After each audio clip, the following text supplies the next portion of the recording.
Now the key to feeding cichlids is definitely variety. Try and offer your cichlids a very good variety of various pellets, flakes and frozen foods. Stay away from bloodworms, any red pellets, anything that's very high in protein.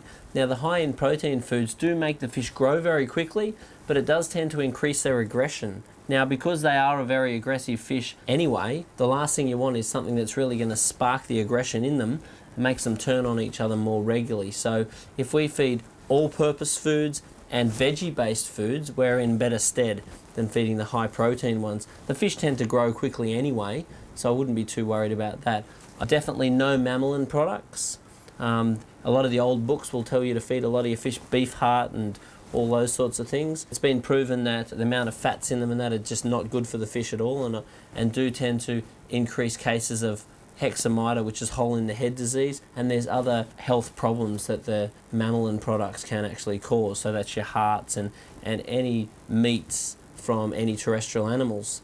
In saying that, I also don't really recommend any terrestrial plants, no spinach, no lettuce, no anything like that, though the fish do actually eat it. It's been proven that the fish can't really break it down properly. High quality fish foods is really the key.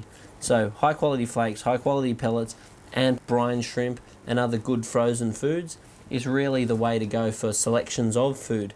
Now the amounts of foods is the next thing. The 30-second rule is a good guide.